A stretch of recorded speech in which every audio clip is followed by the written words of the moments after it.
Welcome everybody, welcome to Kakarot Sunday Freestyle Church Service. Thank you. One moment.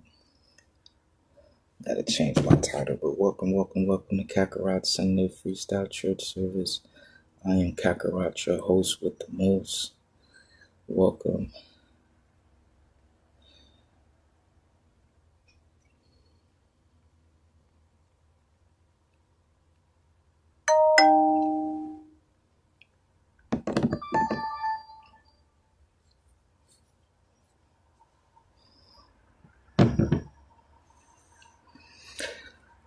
Welcome everybody, welcome to Kakarot Sunday Freestyle Church Service. I am Kakarot, your host with the most. I just want to welcome everybody to a beautiful Sunday. I hope you guys have had a wonderful weekend, wonderful days, blessed days. The enemy's around, the enemy's throwing shots, the enemy's not with us, the enemy's against us, the enemy's hating on us, the enemy's upset because we're chosen, the enemy's mad, we're on the route, the enemy's mad. We have joy in our life. Without them, the enemy has to force himself onto everyone and be a problem to everyone just to get attention. The enemy has to, while we're minding our business. And it just makes sense, who we belong to, who we love, and who we are connected to. It's all good. Like I said, I just pray everyone's going well while the enemy's throwing shots, trying to make things difficult, while the enemy's trying to force you to be under attack, while the enemy's trying to prolong and force you to take with simple things. It becomes a almost impossible, endless task to do. And he's trying to force everyone to be subject to these conditions, predicaments, and lifestyles. But we're here just to praise God, to say thank you to God. And I just want to say thank you to everyone else too as well, for all your commitment, dedication, devotion to God, devotion to Jehovah. I just pray everything turn right and endless blessings start to come in an insurmountable amount. And just continue to pray for everyone's in your state of well-being and your state of happiness.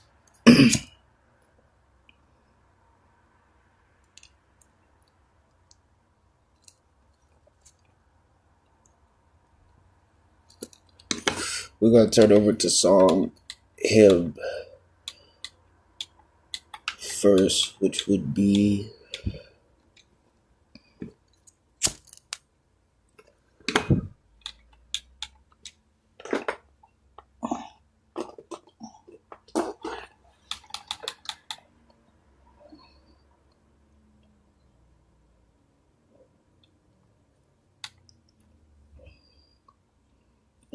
Welcome, brother. Just getting started, bro. I got a couple songs. I wanted to come early.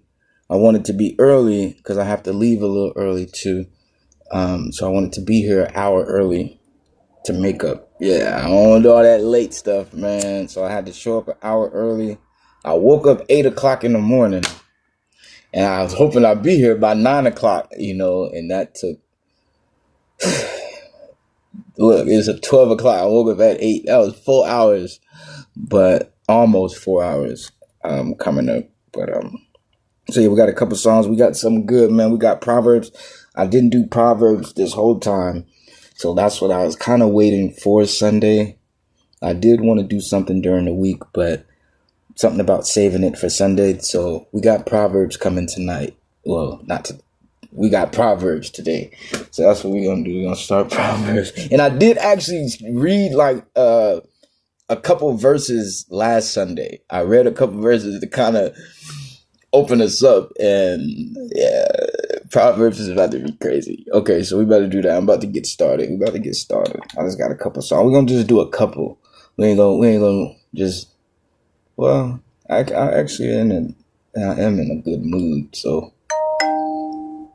I still just want to do a couple because I kind of want to get started. I want to hear this. Thank you, Brother Moon. I want to hear this.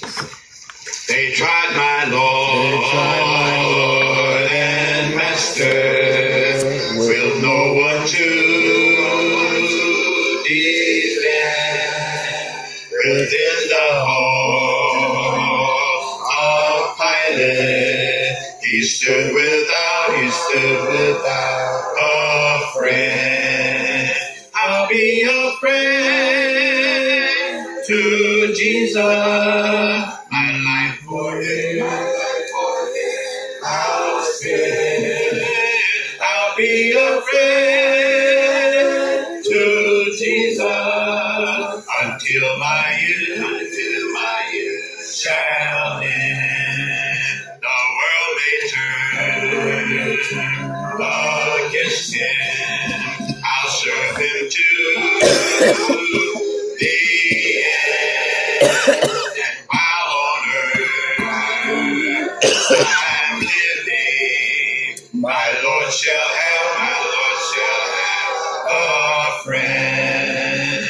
I'll be a friend to Jesus. My life for him, I'll spend. I'll be a friend to Jesus until my youth shall end.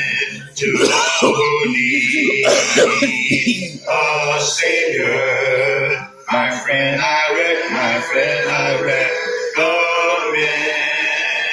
because he brought salvation, is why I am his friend. I'll be a friend to Jesus, my life for him I'll spend. I'll be a friend to Jesus until my years shall end. The chorus. I'll be a friend to Jesus, my life for him I'll spend. I'll be a friend to Jesus until my years shall end. That's my testimony. Amen. To all who need my nigga later.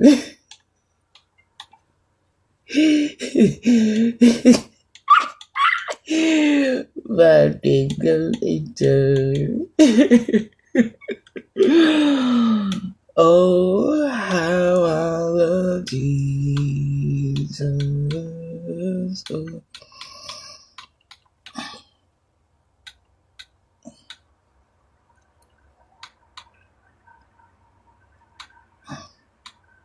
In the Bible, I'm singing to the story.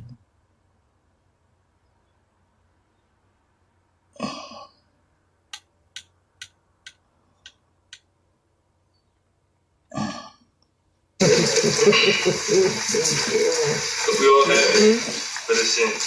Trials don't go in rain, and we cannot understand all the ways that God will lead us through that blessed promised land. But he'll guide us with his eyes, and we'll follow till we die. And we will understand it better by and by. I'll tell you by and by.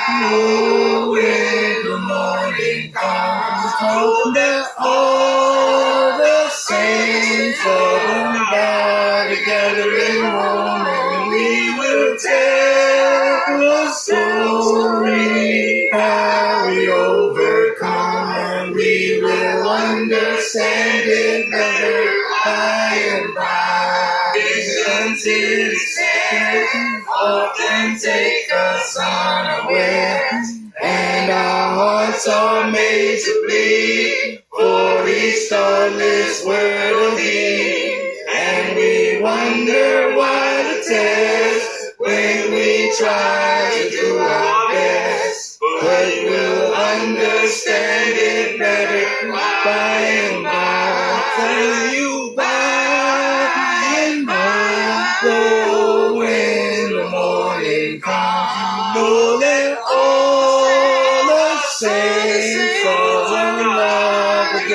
gathering home, we will tell a story how we overcome, and we will understand it better by and by. Tell you by and by. Oh, when the morning comes, know that all the saints are gathering home. We will tell a story how we overcome, and we will understand it better by and by. Amen. Welcome, Janae. How you doing, sister? How you doing? Welcome. Hope you doing good. Hope you are doing good.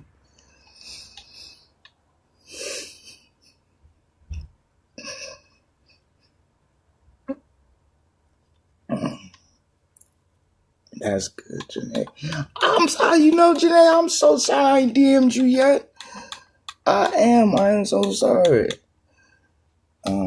We're gonna hear this, and this may be, or we may have one more. Cause I ain't hear what a fella. You think you know David's story. A fella see. A boy.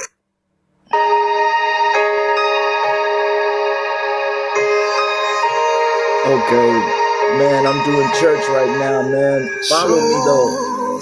Follow me next time I got you. I'll join next time, but I'm doing church now. I can't play. And it's all I'm using it for the music.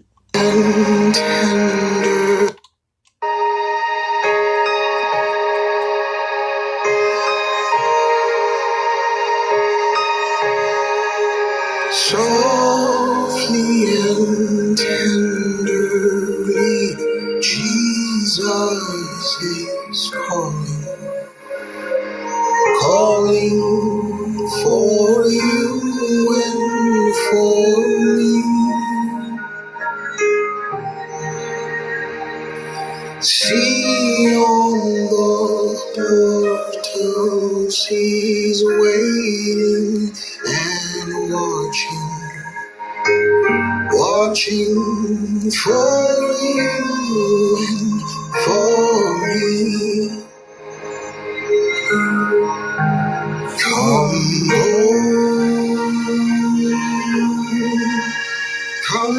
home. Ye who are weary, come home. Earnestly, tenderly, Jesus is calling, oh sinner, come home. Oh, for the wonderful love he has promised for you and for me.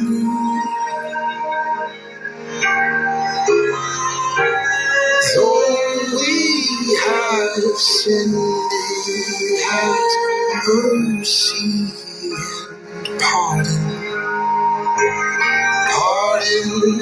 for you and for me. So he calls and says, come home, come home. Ye who are weary, come home. Earnestly, patiently, Jesus is calling, oh sinner, come home, come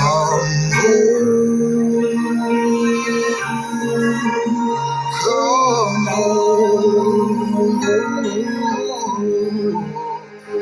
Ye who are weary, come home.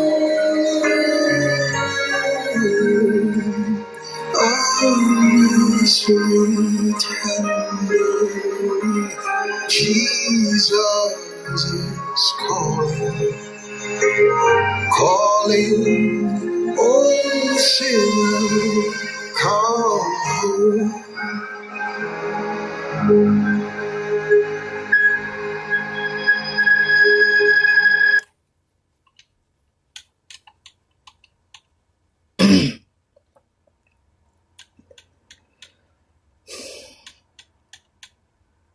To Canaan's land, I'm on my way. If you get You asked for more ways to create, so we made a major update. Sleep printing is now live. You can now design directly on Sleep. This is an old folk tune that I learned when I was in high school. To Canaan land, I'm on my way, where the soul never dies. My darkest night will turn to day, where the soul never dies. There'll be no sad farewells. There'll be no tear-dim eyes, where all is peace and joy and love, and the soul never dies. A love light shines across the phone, where the soul never dies. It shines to light the shores of home, where the soul never dies. There'll be no sad farewells. There'll be no tear-dim eyes, where all is peace and joy and love, and the soul never dies. A rose is blooming there for me, where the soul never dies. And it will bloom for eternity, where the soul never dies. Dear friends, there'll be no sad farewells. There'll be no tear-dim eyes, where all is peace and joy and love, and the soul never dies.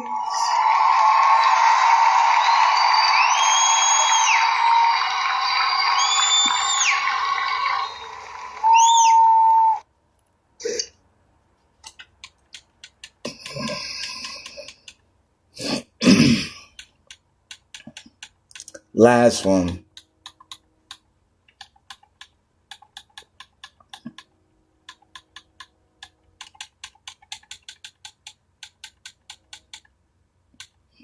To Canaan. listen, I don't know if you heard or not, but this video was uploaded by the guy behind the camera. You know him. Listen, like, to Canaan's land, I'm on my way, where the soul of man never dies. My darkest night will turn to day, where the soul of man. Dear friends, there will be no sad. Oh, and there will be no tears.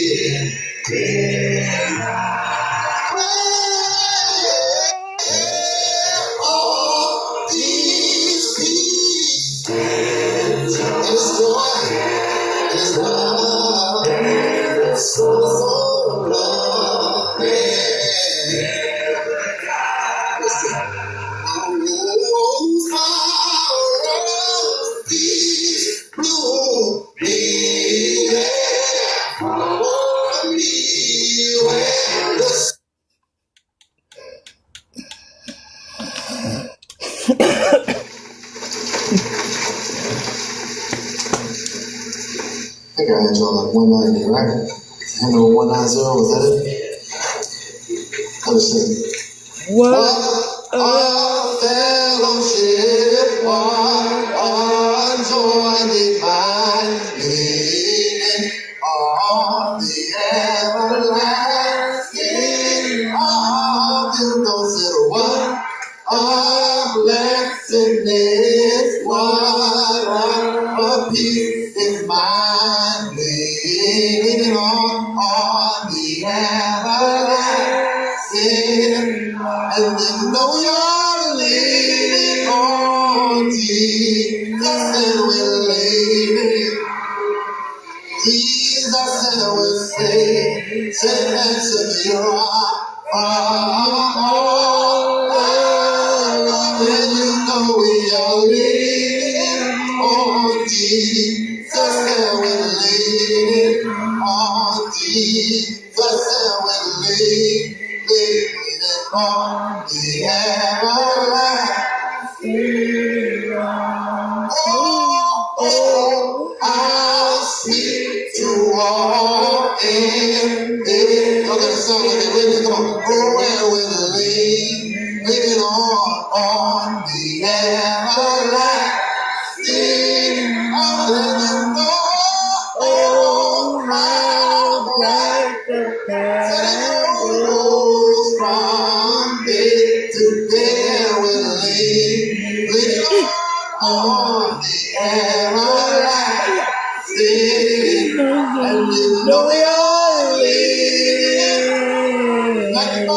You're leaning on Jesus, and we're saying, answer to you from all.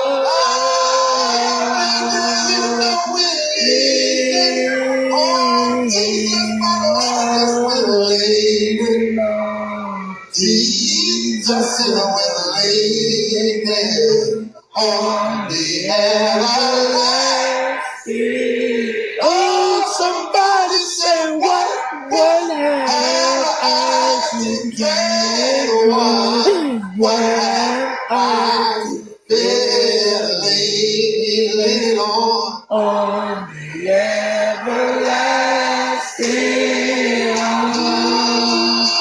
I have blessed peace with my Lord. So dear, and we're leaning on the everlasting.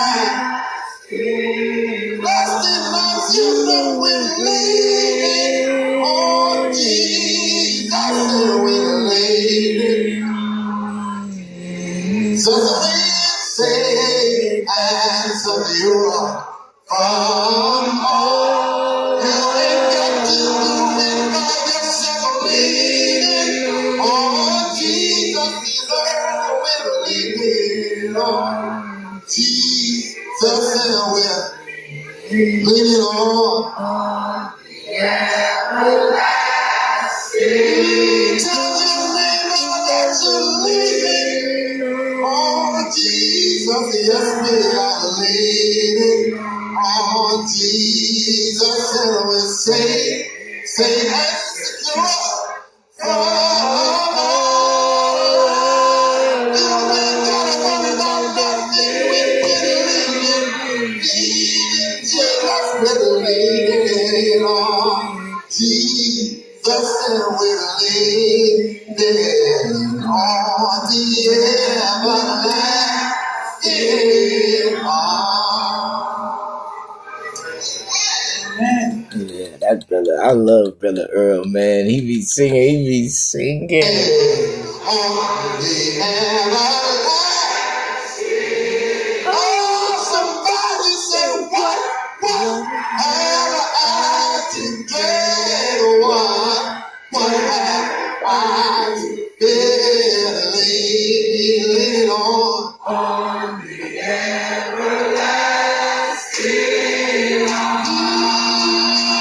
I have blessed peace right here with my Lord, so dear, and we're leaning on the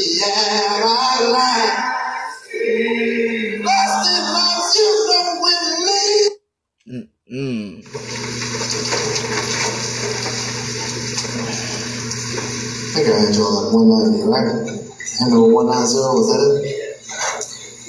Understand. What a fellowship, what a joy divine, leaning on the everlasting arms. Those that what a blessedness, what a peace is mine.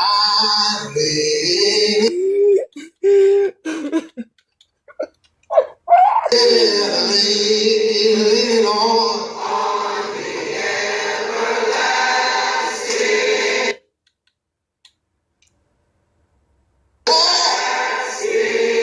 Oh, somebody said, what have I to get? What have I to get? Lean on.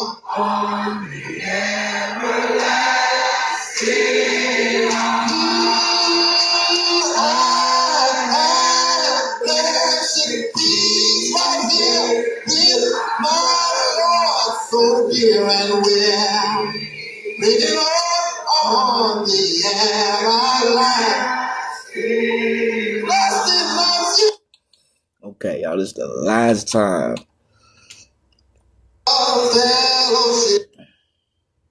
gotta go to bed. I got y'all like 190, right?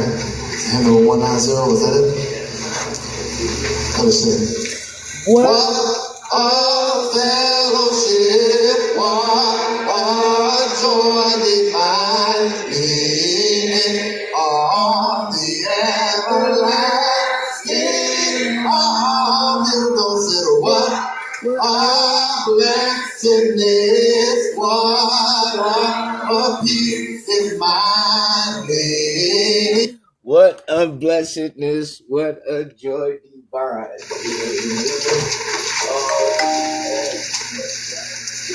I got y'all like 190, right? Handle 190, was that it? Understand. What a fellowship, what a joy divine, leaning on the everlasting arms. Those that what a blessedness, what a peace is mine, leaning on the everlasting. And then know you're leaning on Jesus, and we're leaning. Jesus, and we're safe and secure. And you know we are leaning on Jesus, and we're leaning on Jesus, and we're leaning.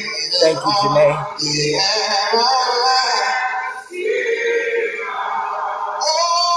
Oh, how sweet to walk in it. Y'all gotta sound like it, ladies. Come on. Oh, where we're leaning on the everlasting. I'll let you know. Oh, how bright. Setting goes from day to day, and we're leaning on the everlasting, and you know we are. That's why I love it. Oh, how bright the path goes from day to day.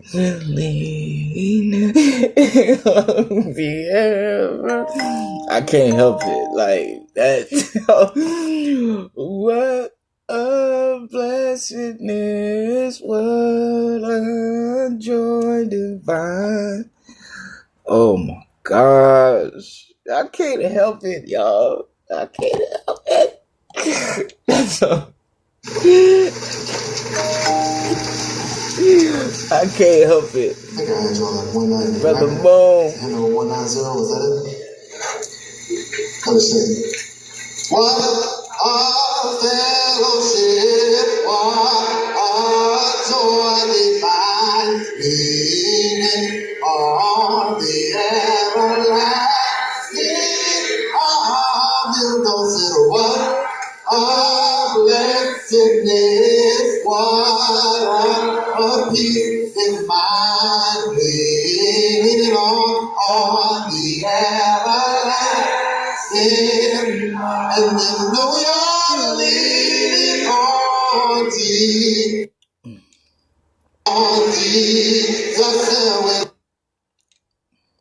how sweet to walk on the everlasting.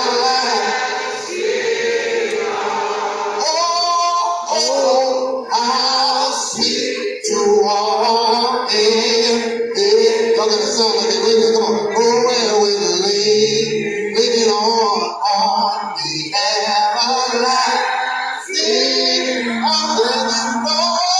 Oh, how right.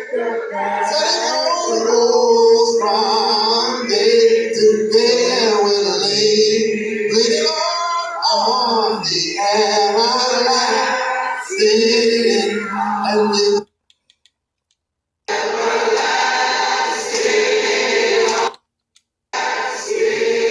oh, somebody say what have I to get? What have I to get?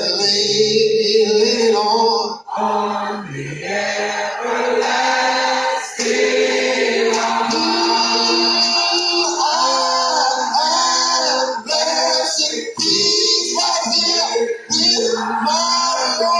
So dear and well, leaning on the everlasting. Blessed my children with leading. Alright, we out, y'all. That was it. I gotta say, what a blessedness, what a peace is mine. Oh, what a fellowship, what a joy divine. Okay, Janae, we are here again, you guys. Welcome to Kakarot Sunday Freestyle Church Service. I am Kakarot, your host with the most, and I'm just praying you guys have a wonderful Sunday.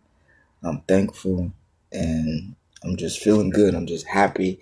Thanking God for blessing me as always, keeping me safe as always, from sin, sheltering me from harm and unseen danger.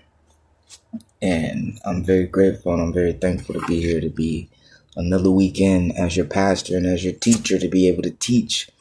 Now, you guys, I only got an hour today.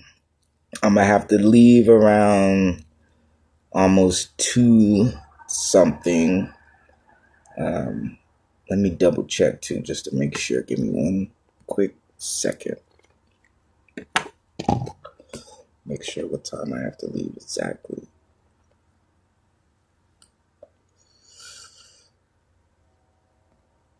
But welcome.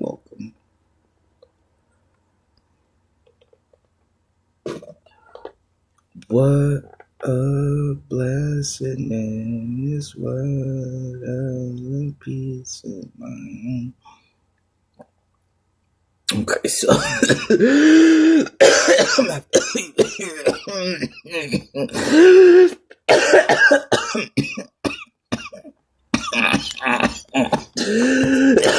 my bad. I got about an hour and a half. So I'll be here for an hour and a half. So that'll be plenty of time. That'll be more than enough. But because I'm here an hour early, I gotta leave an hour, early too. So an hour ahead. So, but as always, when I come back tonight, I will make it up to everyone. I promise you guys know I'm good for it.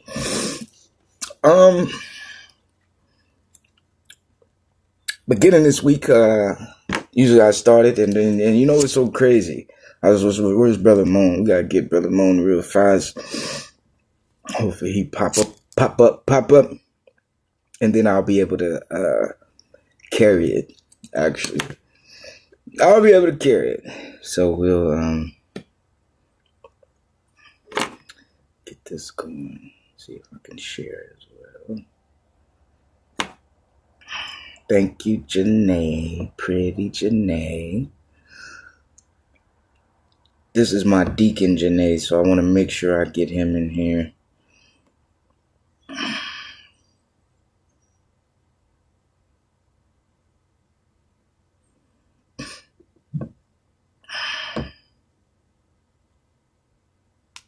Okay. All right. I'm going to give him maybe about 20, 30 seconds, Janae. I don't mean to make y'all wait any longer, but it's my deacon and it's very important what I get ready to say. I would like for him to hear it since he heard me last week.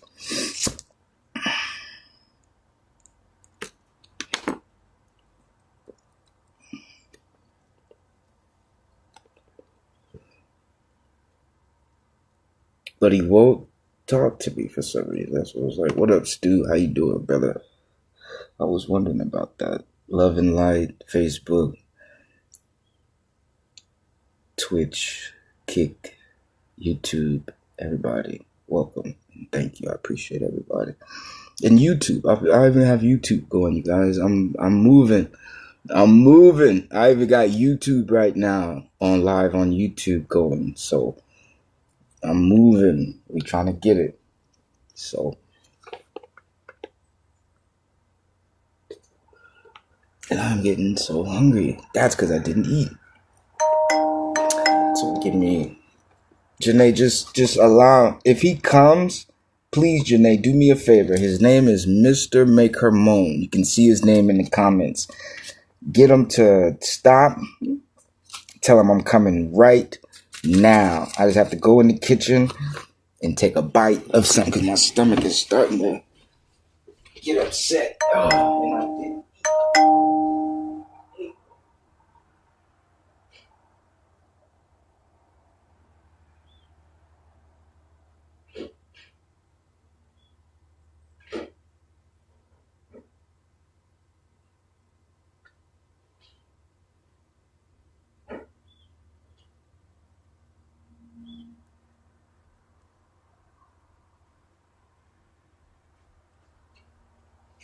Okay.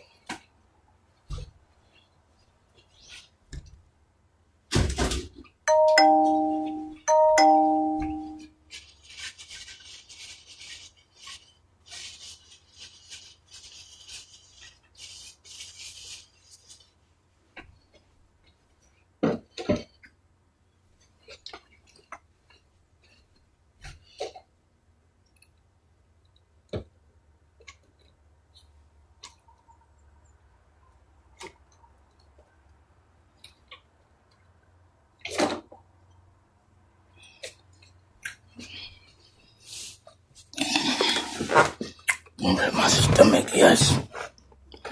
Okay, thank you, Janelle. All I had was cereal. I forgot.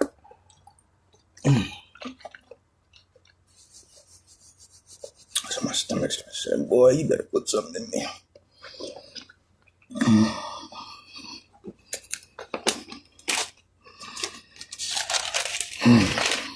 Okay.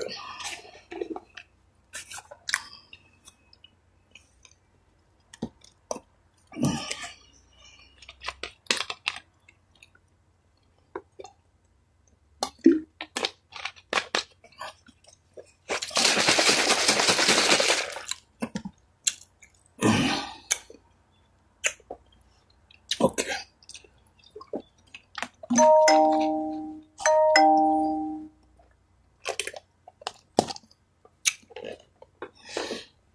I'm so sorry, you guys.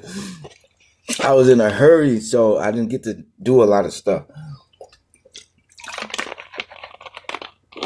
But I thought my hunger would sustain and last because I did eat a bowl of cereal. But that didn't do anything. That burnt up so fast.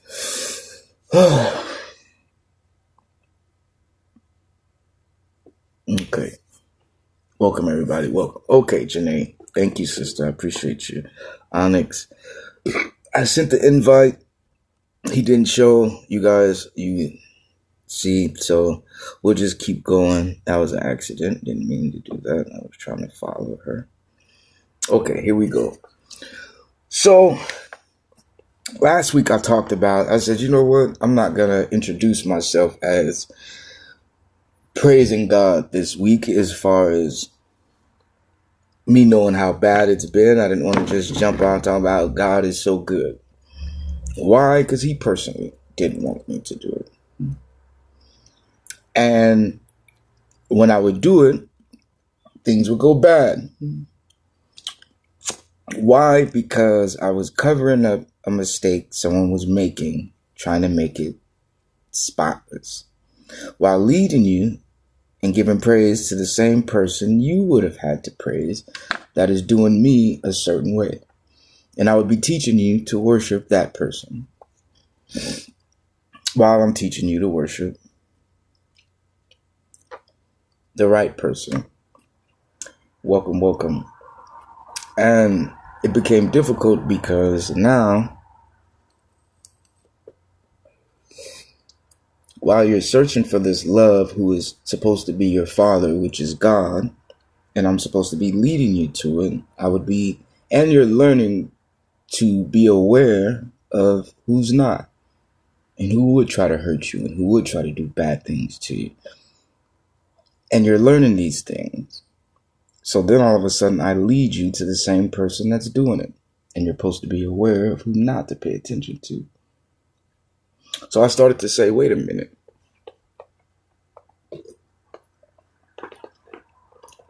I do all this talking about God and how he wants you to be different. He doesn't want you to worship just anybody. He doesn't want you to call on any old name. He doesn't want you to look to what other people call God and you believe in it and bow down and say this is God. He wants you to be sure that it's him. Because there's so many imposters. There's so many ways you can go wrong. There's so many ways the enemy can offer you something so beautiful that you think God presented it and it's not from him. See, in life, thank you. Shallow Diddy. In life,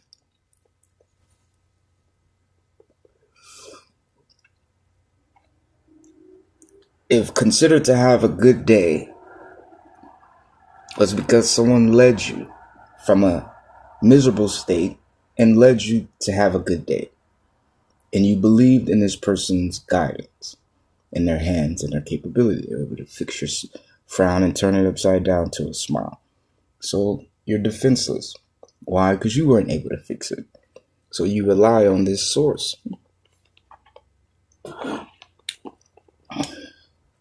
Welcome.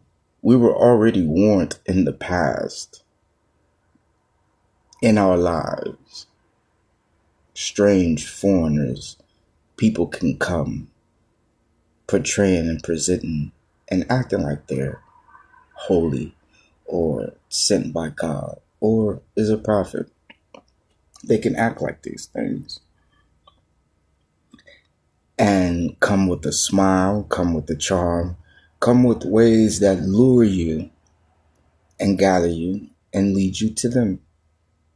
And you end up following them because you had no sense or clue of direction that it was going to go bad and they were going to do something bad to you.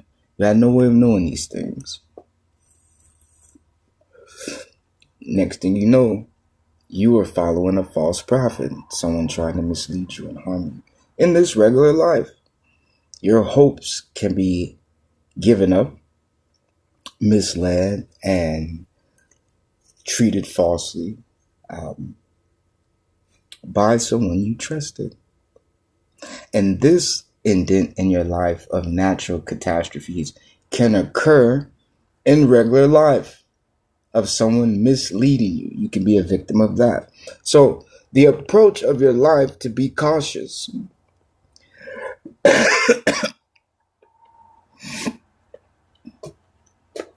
Let me say that one more time. The approach to your life to be cautious has already been presented as a regular human being to you.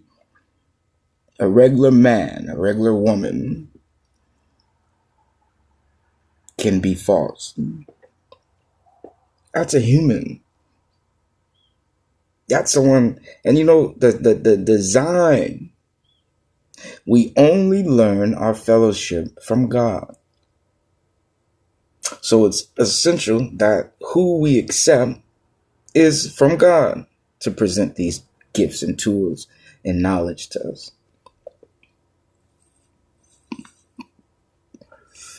So our guard gets dropped to have faith and believe in our Father. Now, come to find out this individual was tricking you. You're now in what kind of position? You're kind of put in a hole, trying to find your way back out of it. Now, same respect to God if you had to watch for a prophet, because everything is sent by Jehovah. So you have taken it as it's going to be a blessing and benefit. It's going to uplift you. You have guided it and led behind it, trailed behind it, and gave it your love because you believed in it to be from him. As if you're going somewhere, God will be waiting. You end up getting misled. That's a regular person. In life, God is not just warning you of a regular human trying to be high, because you got to get these people are portraying a position, a role, a love of authority to help you. And they are portraying to be this. Well, in this life also, God is warning you about God. Jehovah is warning you about God, a false Jehovah. It's not just the prophet, because the prophet is only sent to deliver a message claiming they were sent by God. And if God didn't send them, you are being led by someone God had no intentions of you to follow. But it becomes deeper than that, because if it's a false prophet saying God sent me to do this and God is not there, you got to understand someone sent that prophet. And if its message was to deliver a false salvation from God, that command came from who would lead the false communication to you to trust in the first place. See, God is only going to lead you to love. Every message from the prophet delivers love. The false prophet, his objective is to release hatred. From who? The one who hates. The one who's bigger than him that gave the objective for them to lie in the first place is who they worship.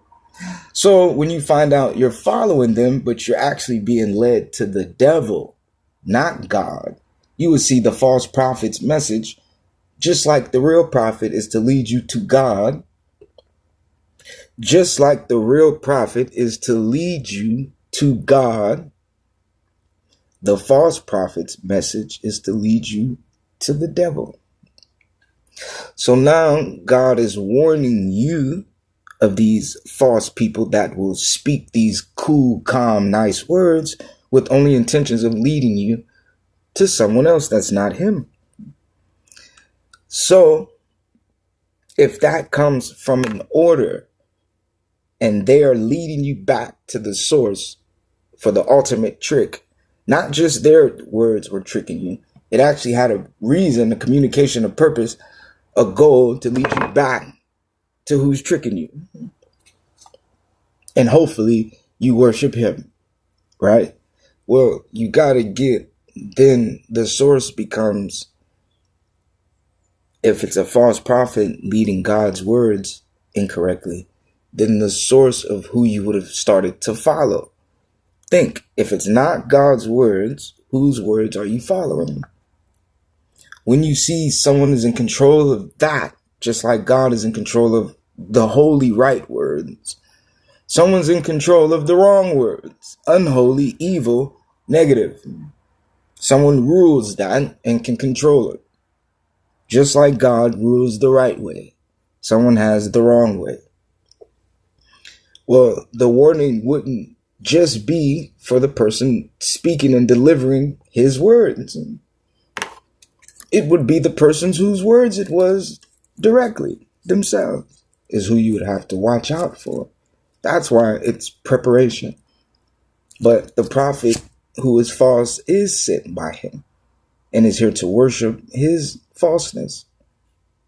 That's what's here to detach you and trick you. That's what you need to watch out for. That's the I've grown deeper. Like I said, I was praising him last week and I said, no, we're not going to. Well, I was praising him the week before last, and I noticed it continued to be disruptive for me. So I said, I'm not going to praise him this Sunday. We're going to switch. We're going to do something different. And I tried it that way, and this has been the blessed week I've had in so long. I'm happy. Me and his relationship was clear. There was no distractions. I was willing to go full force if I had to push him out of the way to get to Jehovah. And that's what transpired in my life. Me and his relationship just been nothing but happiness, fun. No matter how difficult it got, we were always there. You know, there's times I got upset. There's times I wanted to not do it and not believe. There's only negatives, only the devil, only evil in my ear, in my spirit. And sometimes it was true. But I was able to push it out and refuse it. And do it the right way. Do it happily. Make God happy. It was just a blessed, wonderful week. I had a wonderful time. It was nothing really that just got so bad that I wanted to stop. But I did get mad at God, which he, just being him, he understood. I had my hat that I thought I had. And I don't want to just say the whole story because I don't want to take up too much time. But I ended up losing the hat that I literally thought I had it on my head. So I'm thinking I lost it. And I said, see, you wanted me to go out here. And I asked him, let's say I asked God something. He told me to do something else. So I trusted it and did it. And I ended up losing my hat, I thought. So I got upset like, God, see, I was listening and you could have listened to me and I would have lost it. So I was upset, mad, just making it the worst situation. Come home, my hat sitting in my chair the whole time. I never took it. So that kind of wickedness, I don't want to say evil, I don't want to say corruption, but my reaction. And I literally, in my heart, thought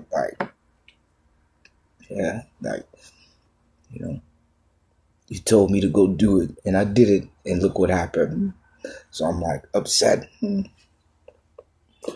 Come to find out, I owe God more than an apology. My bad, literally. And I did. I tried to. I was so upset. I said, oh my God, I can't believe I did that. And it was more my feeling. This is how I felt.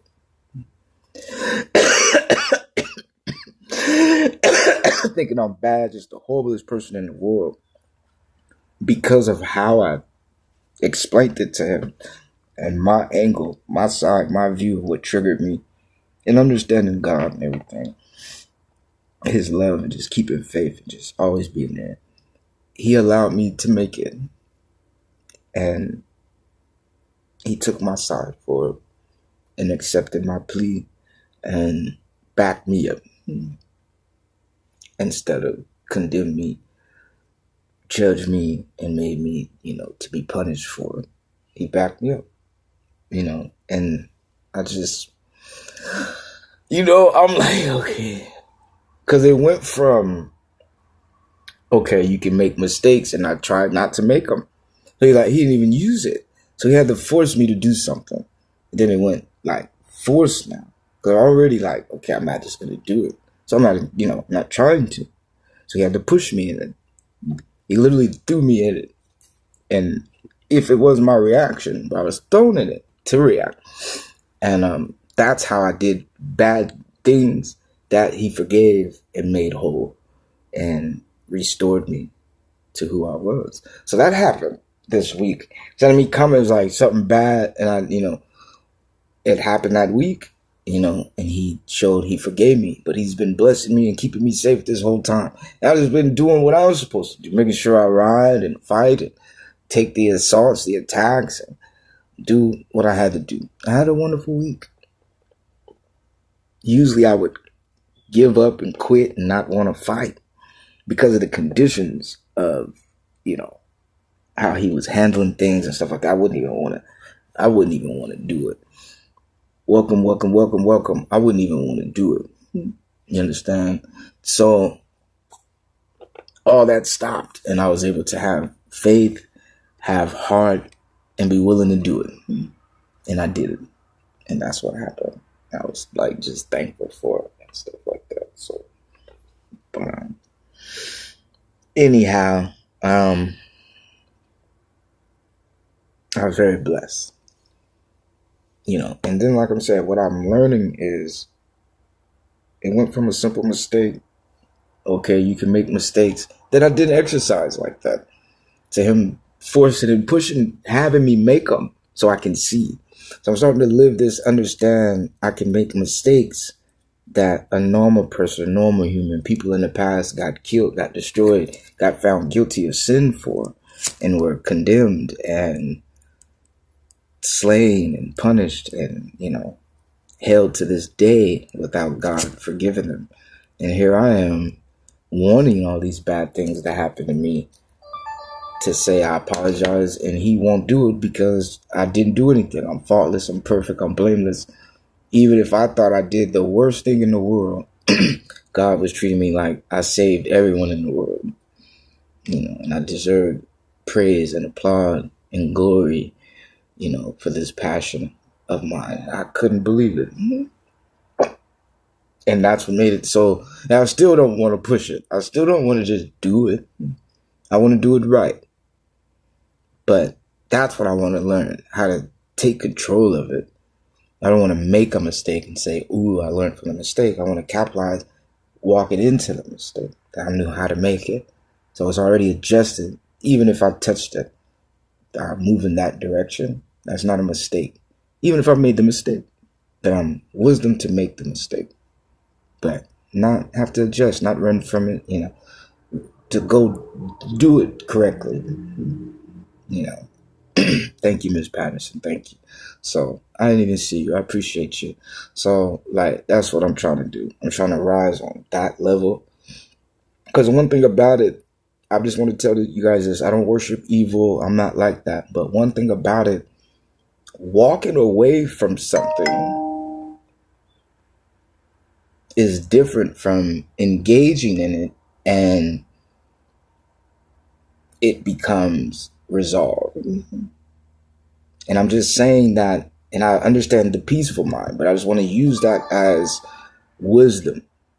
To be perfect, faultless, and blameless wasn't because Jesus and David walked away from him. It's because when they did it and they touched it, when they picked it up, if someone came and hurt your feelings, then when they would come and hurt your feelings, something that would hurt you and break you, they were able to make you stronger, and it didn't hurt you. But it's not because they didn't say it or they said it this nice way. They said it just as mean as the person that hurt your feelings.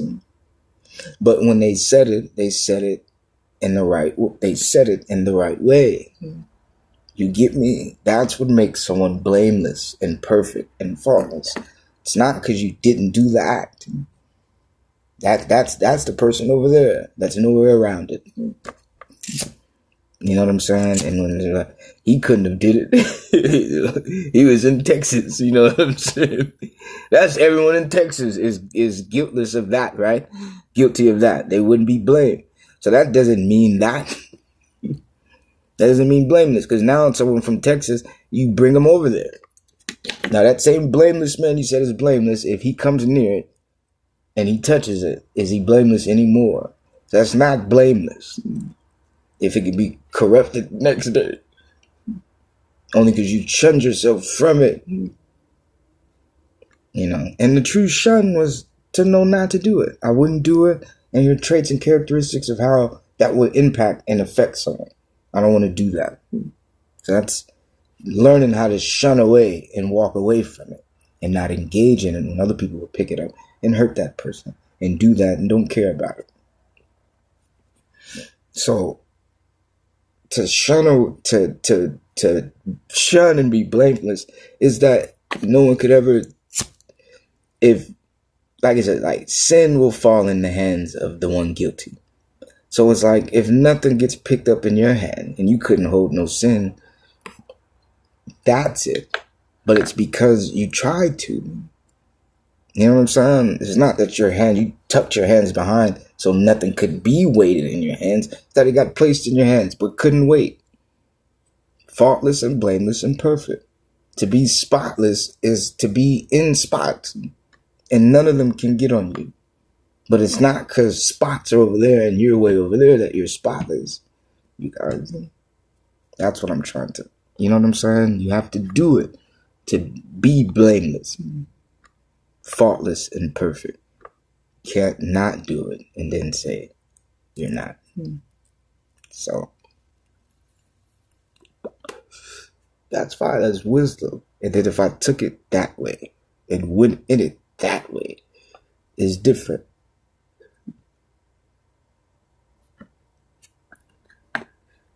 I knew that's what was waiting, and that's what I was trying to, you know what I'm saying? Verse that, yeah, because 5, and then that's why. But still not because I didn't. Remember that. To learn, to gather, to build yourself wisdom from it. What up, Janae?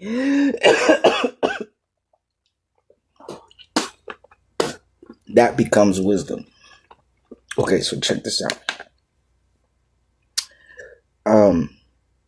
I'm getting low so I just want to let's start reading. Now watch this. See, this is where's Brother Moon, man?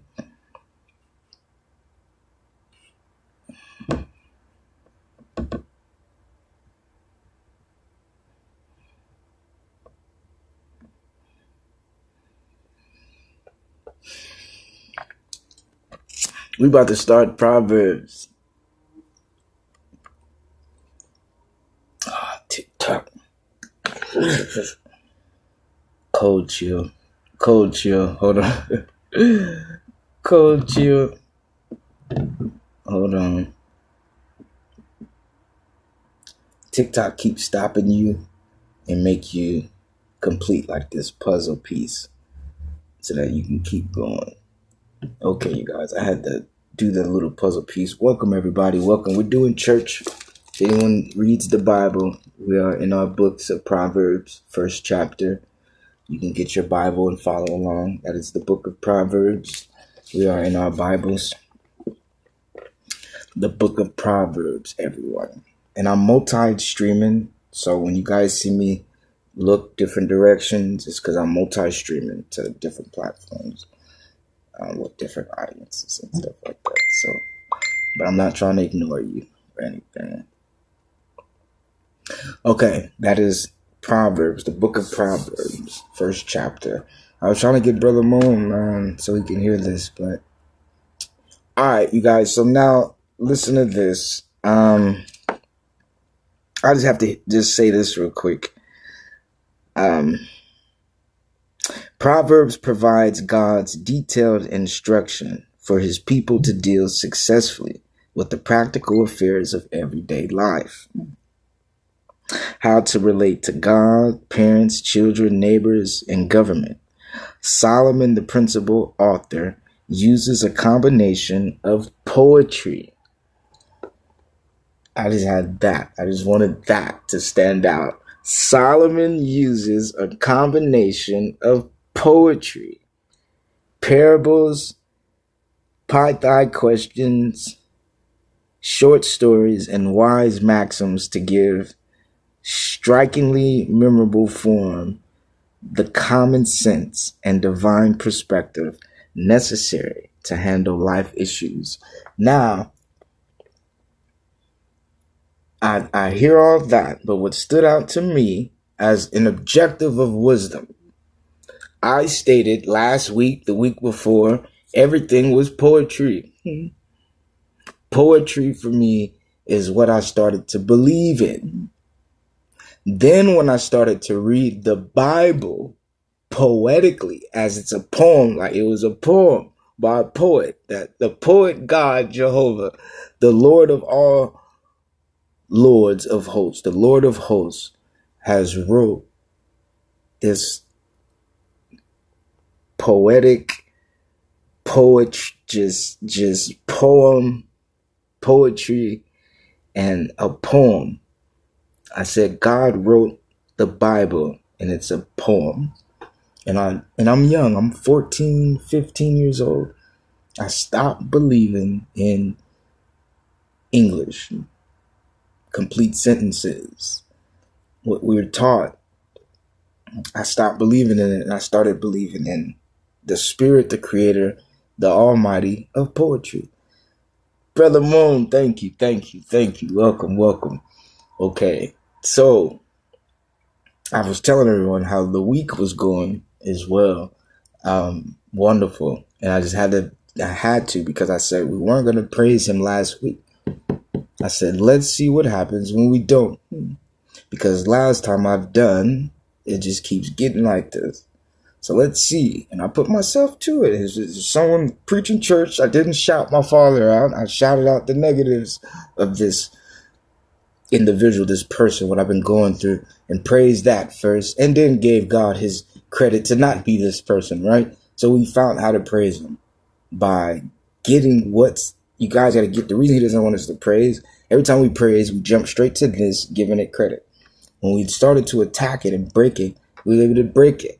It's no longer in front of us. It's no longer a vision. It's no longer what's polluting us. We can look for God instead of accepting what's in front of us, saying bow. Say, I gave you your freedom. I gave you your speech. I gave you your peace to go look for. And that week, this week, oh God. It's been like the most wonderful, blessed week. I've been like the happiest. Every battle, every fight, everything. It's just been me and my dad. Couldn't believe it. It's been like very exciting. You know, slowly getting back to what I want. Didn't give up, didn't quit. Like, had no reason to, didn't want to. And if I did, it was because I was upset and hurt off of it, but not how it usually was. So everything's been, it's been blessed. And I started to understand that's what I'm here to do. I'm here for that. I'm here to take these negatives. Who else could survive in this kind of storm? With the results, it's not just a thought. He teaches this to you. He came and said, I had a reason. All praise to Jehovah. I love God. He's everything. Well, a reason I don't like him. I don't like him. And just started, and he started to be able to preach. He ever started to teach. Church was built upon these lessons. Not church. You can't use that word. So to really give that clarity and explanation of truth and peace, that was the example that existed. Church was built off of these teachings against him. My bricks as a pastor was laid against God, and it passed. He was also talking about the research. You can't look for him because I'm starting to see that. Once I did that, he presented himself more because he was outcasted. Not fully, but he was almost as if he was naked. You could see him a little. He was visible. So his battles became more personal. I'm going to do this to you. I'm going to do this to you. Almost like Satan with a vengeance, trying to get back at you. So this became God. Temptations, intentionally leaving me, saying, haha, you didn't know I was this guy over here this whole time. Every time you prayed and you would rely on me and something happened, you didn't know I was dropping it from this side. It has many more, So things like that started to come this week. Stuff I couldn't see, but would be angry about because I knew something was weird. I started to believe, started to see. I had like the funnest week. I kid you not. And this is the hardest week. Like, these guys are trying to kill me. Because once I gave up, they sensed the weakness. We can get him. There's an angle. He gave up. He didn't want to keep, he didn't want to keep going. He didn't want to keep fighting. He wanted to do it. So now they're attacking me. As if there's something going to come that they can now use to try to destroy me. That's been this week. And it's been blessed. As horrible as it is, and it's going. It's been blessed. Imagine me, this prophet, this king, this speaker, and everyone's against me, trying to destroy me because of me being so angry and believing if God was doing all this against me and I was truly someone special, right? Chosen and pure, I could destroy all this and rebuild it in 3 days if I wanted to, with me and the foundations of what I'm teaching and how I'm bringing it and what I learned and how I seen as a witness God answered me while I was lost in front of everyone, but had that much love. There's pastors look good, got cars, sit there and preach. God ain't gonna come and just chop it up with them while they're preaching in front of everyone like they're hanging out. So the fact he comes and my issues aren't just, it's this pastor, another one about to lose because he's doing bad. He's hanging with me, chilling, talking to me, still answering questions, even if I did do something so bad that I'm telling you about. So to believe I was someone, I could destroy all this and rebuild it because I was destroying you guys. You guys got to remember, I'm presenting him to you guys. If last week continued this week, I would have presented the same person I just told you hurt me. I'm coming back praising him, telling you guys, give God this praise for being the person that put me through that, and I'm still here today to give his name credit. So I would have been that lure. And remember, the objective is to lure him, to present him out. If he can get the introduction from Jehovah himself, shouting him out as God, he would try to, anytime Jehovah claimed it, I'm God, because Jehovah brought him out. So that's what he was trying to do. He's trying to lure me to teach him this. If I suffer and struggle and go through all this and then come to you and say, when you suffer and struggle, this is who you rely on, and accept it. When it's like this and when it's torture, when it's hard, accept it. Now, that is God. If it was solely him, you do. You love him because there's no reason to doubt now. Why is there doubt? And God isn't a God of doubt. Jehovah isn't a God of doubt. Any reason to doubt. Why is it present in front of us? We're newly born humans in this lifestyle of faith already bedded years and years and years in a generational continuance. Where does doubt present itself? When all we had was strength, knowing he existed. Doubt becomes a form, becomes distraction, it becomes a presence. Someone's giving you a reason to. It's not God. So now that doubt is clouding your mind with your God, you get to cast it out. Because God isn't a God of doubt. And the fact that you're holding on to doubt, presenting it to him, like, it's okay, I doubt you. It's fine, we'll work on it. God wouldn't have gave you that to hold on to. He's not a God of doubt. You wouldn't have no reason to doubt him. So the fact someone's giving you that, and it can present itself outside, inside and out of you, as if you are doubting, that's because that's who you're praising. A God that has doubt ability. You're not praising pure. If you have a seed and you see it plant, water, and then blossom, and all your family and friends gets to enjoy what you planted and eat it, where's the doubt at all in what you saw the process and what it promises is going to give you once it blooms and blossoms and flourishes? All the fruit, guaranteed. Take care of me, love me, right? Obey me, all that, right? It's going to grow. So where's doubt? Because that's a form of where you're at.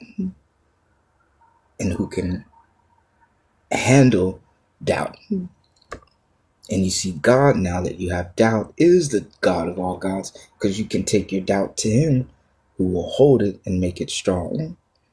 But to worship it as if that's the continuance of your option, that's because that presence of that figure, that force, that God is in front of you presenting doubt. So doubt is an attack. Doubt becomes, when you use it and you see, oh, the devil's coming to maneuver to make you doubt God and disbelieve. You got to see for yourself. It's not just that's a warning, it's an actual revelations. Someone's coming to alter this communication with him and make you go lower than what he's trying to present high. It's just showing you someone in his story. You got to get who.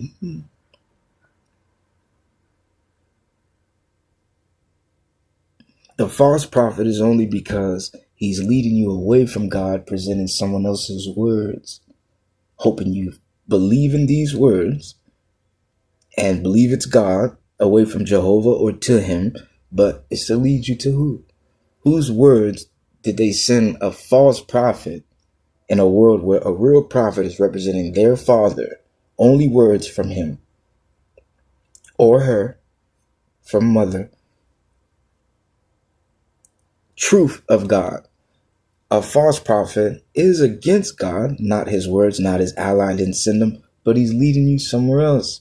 So that if God is speaking peace, to kill somebody becomes, yeah, I believe in that. And it hits and I feel good to be a murderer. But this is someone misleading you to believe that. And it's only leading you to the source of who's presenting it. Now, if you're warned about that, you got to get why the source is warned to you. That's the source. If a prophet is in your life as a regular human being saying, I'm going to trick you, and you have to be aware of that in your life, that's because you're going to get fed what he's delivering. If what he's delivering comes from someone else, that the words were his kingdom, then it's him and his kingdom that you got to worry about. Because they are just the messengers of what is being tricked. And when you really see God is saying, I'm love, someone else isn't, all it is the opposite of God. So you're in a world where his promise is coming, his denial and lie and forsaking to not keep his promise to you is coming. So you're in a world praying to something that will answer and a world something that will deny you. That's the lure. Okay. So that's what we was talking about, Brother Moon, before you came in, and it's I'm starting as personal with this distinguishedness is, you guys, even though I say it's God, that's because I know from personal, and I'm trying to teach it. But it's more and more coming that it's God, and it won't stop. But when I say it's God, even I think, okay, as my brothers, it's someone may be close, and like we know him, and it is God, our Father, who has turned on us, but he's a bad guy. So we slide, like we, even though we have wisdom of the devil, we still place this devilish category of him. He's so wicked. Every time we kind of underestimate him, he's able to maneuver because we think we count him in this Luciferic. Even though we're against the white man and we're teaching you, we still attach this devilish character to it, so it doesn't get to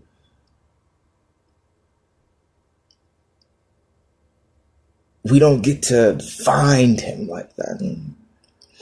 Then it comes out because our guard is dropped. We're looking for this character that we've built and seen and got exposed to and know, and we say that's God, that's the devil, that's the 666, and it's not nowhere near just who he is.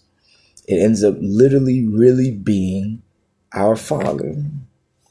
This week, along with last week, to teach it to us, and then combine this week to show us and expose it and further us even more, it's God.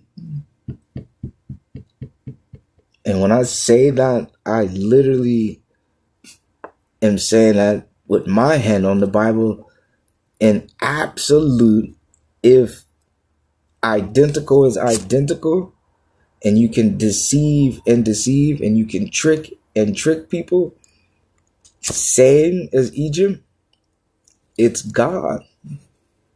God is literally who. And it makes more sense if Jehovah is God who will do love, and he's only showing you a world of a God that would not. It makes more sense, the Antichrist, that it was Jesus himself that just wouldn't be Jesus. But they were against it. They had to fight that because that's what you would have had. So it becomes a deeper battle because that was what held them.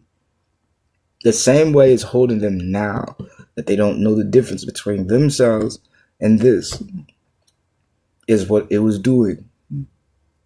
So it makes more sense. God wouldn't like God if it was he who betrayed him. And what it means is God is so pure, even himself isn't himself, that anything negative around him wouldn't have been him. And he would have went to war to destroy it, even if it was his own name. The Antichrist doesn't exist as a stranger. It's him, but not him.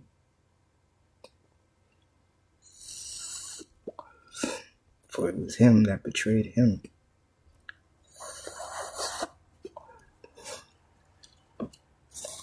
That's it. So that's who's doing it.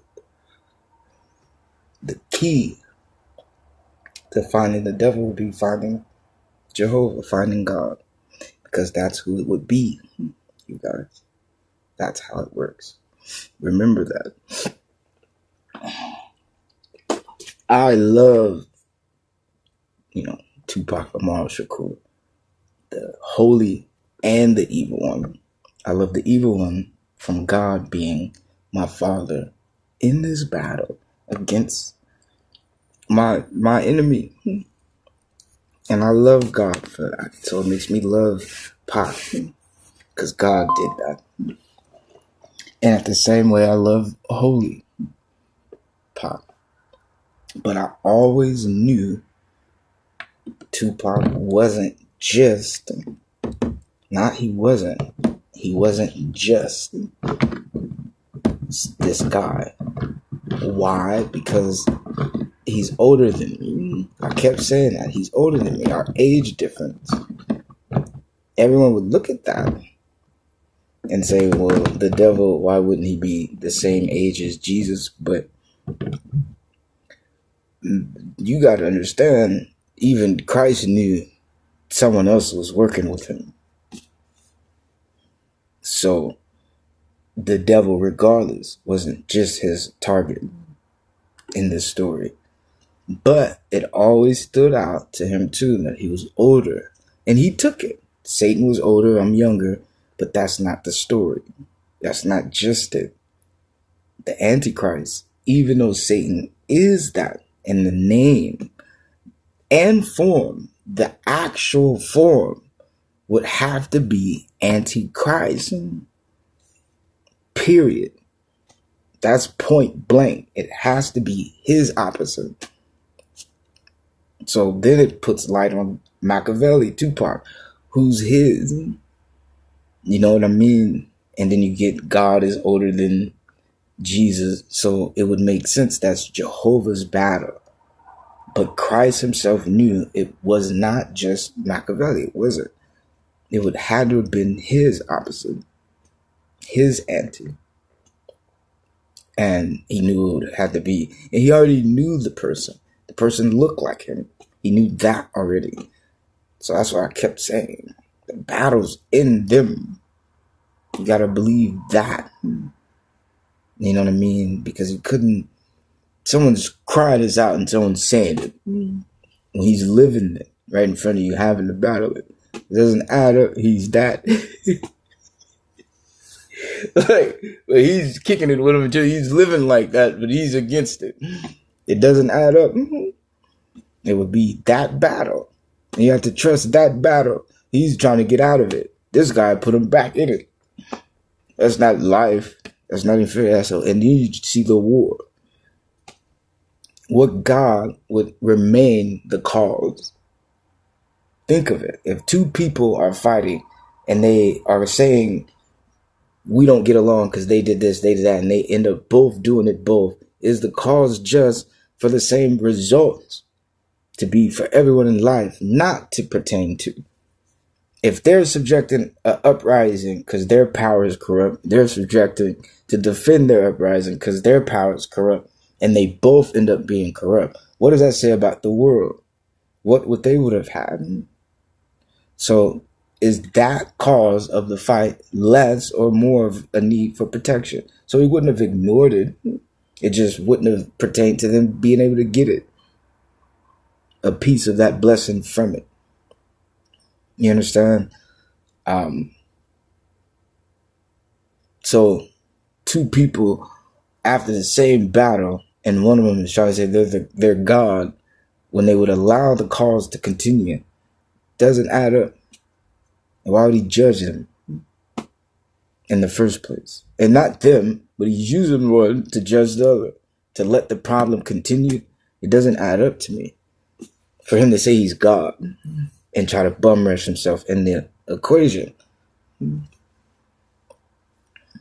So you have to trust, and that's when you trust the law. The law wants everyone to live as just. Trust the law for everyone to live as just. You have to. And who gave that law for everyone to live as just? And you have to trust that. That's where it's at. That's where it's always going to be. In the law, in the word, in God. God promised everyone love. That's what it is. So.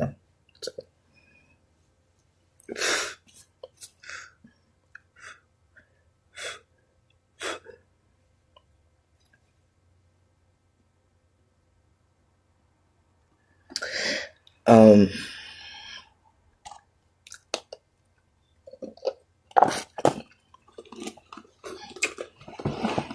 got about a half hour left or so.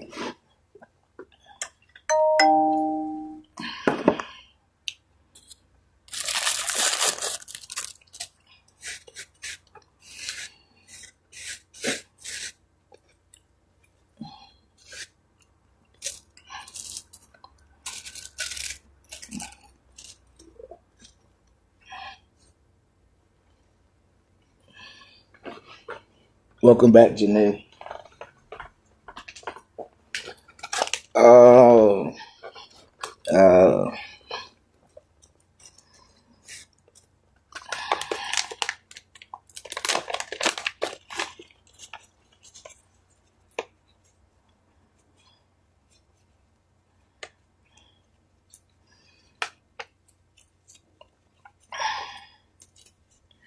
Oh yeah, I do got one more left. So I thought this was my last one. I actually probably am able to do one more, and then we're gonna call it two. But I'm seriously about to read. I'm not about to be distracted no more. Because I've been, well, not distracted. I don't want to say that. Praise God. Thank you.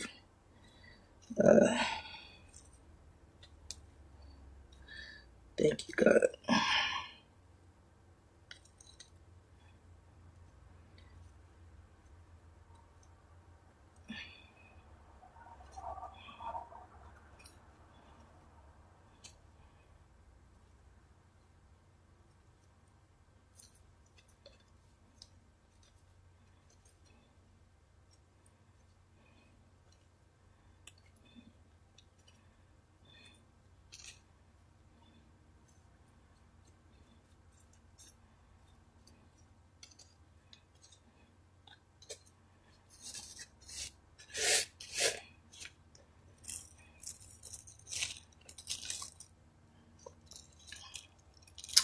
I got 30 minutes.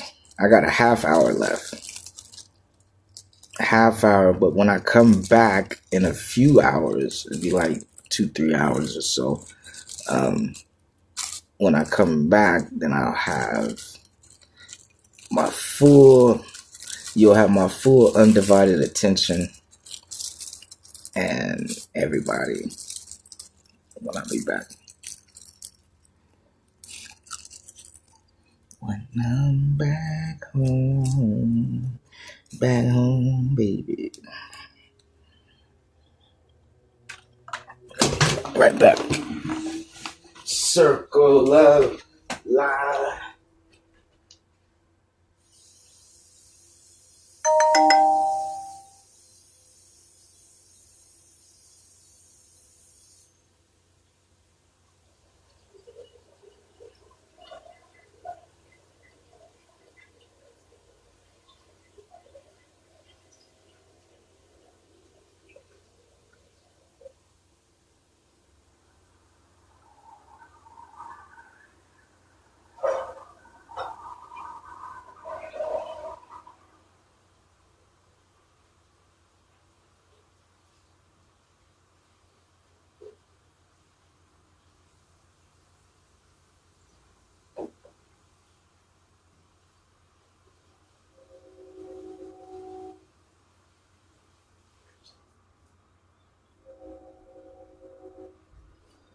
Thank you guys, appreciate it. Thank you for waiting.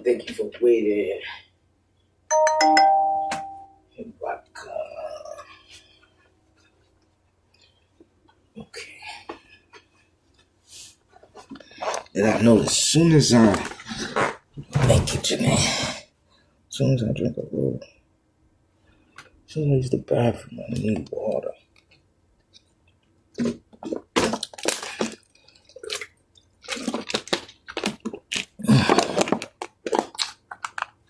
Okay.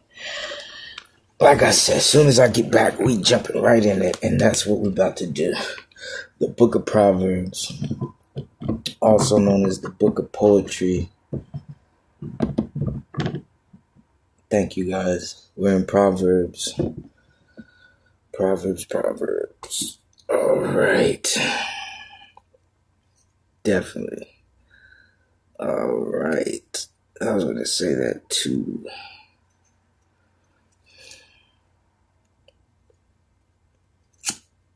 Today is Tempest's birthday, you guys. The Tempest birthday is today.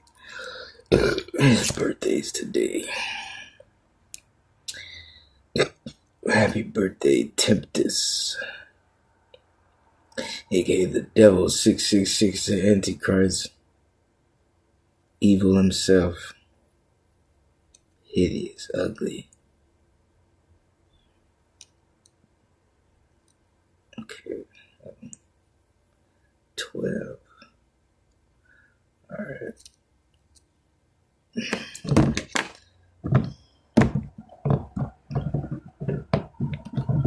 Welcome, everyone. Welcome.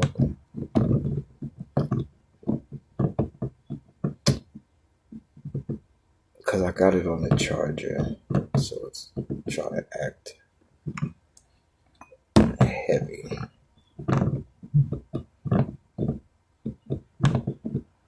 Okay.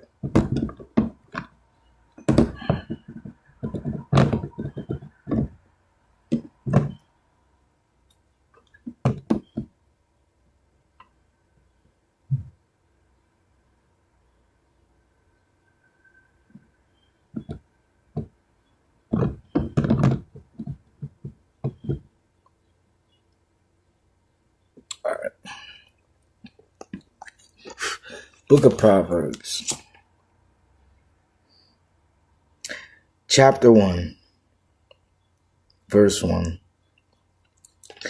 The Proverbs of Solomon, the son of David, king of Israel, to know wisdom and instruction, to perceive the words of understanding, to receive the instruction of wisdom, justice and judgment and equity, to give subtlety to the simple, to the young man knowledge and discretion. A wise man will hear and will increase learning, and a man of understanding shall attain into wise counsels. Hey, I think your pastor, Teacher Kakarot, has brought you to these wisdoms and knowledge and understandings. That's so dope. I love the book of Proverbs already. I'm already hooked on it. And to know it comes from King Solomon's wisdom. So this isn't a new book.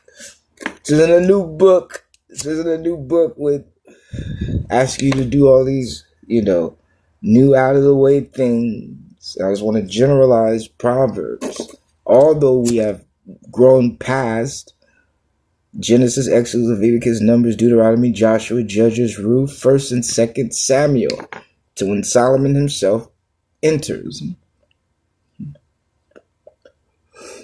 1st and 2nd Kings, 1st and 2nd Chronicles, Ezra, Nehemiah, Esther, Job, to now Psalms, finish, complete, to Proverbs.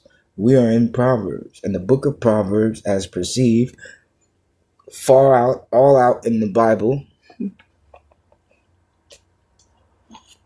This exotic book that will confuse, chaos, and lead people to open it, read, have wisdom, knowledge, understanding, but without the ability of sight to see.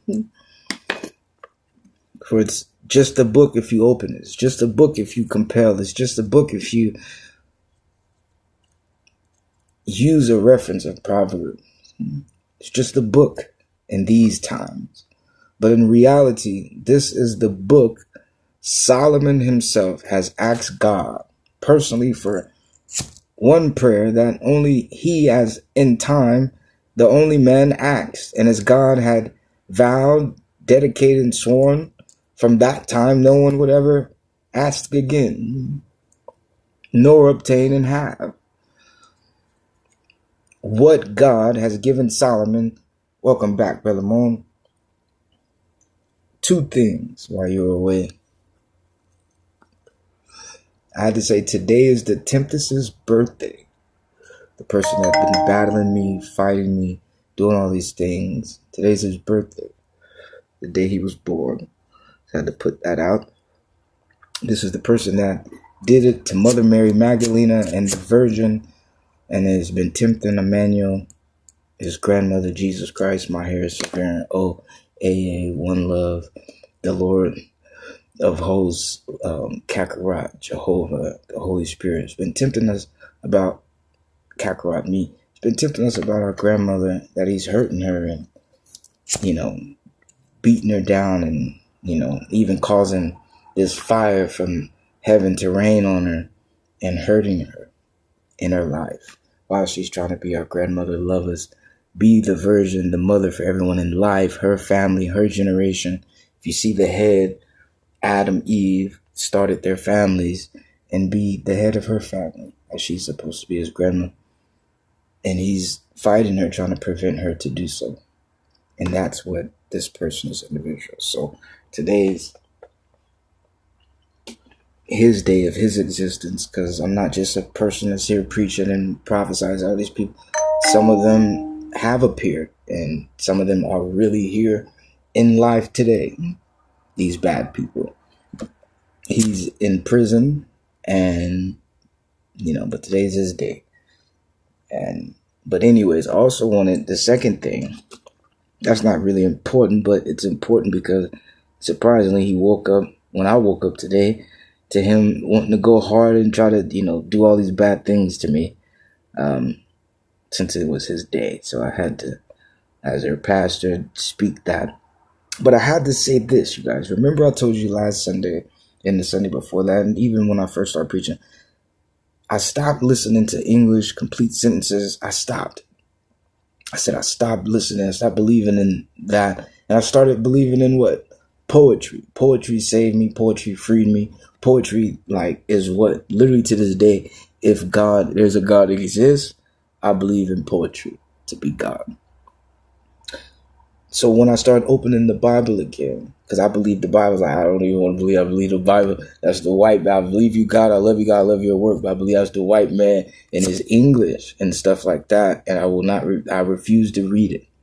Once I stopped reading it like that and started reading it in poetry, poetically, then I started understanding and connected and got God, literally the God, Jehovah, the author.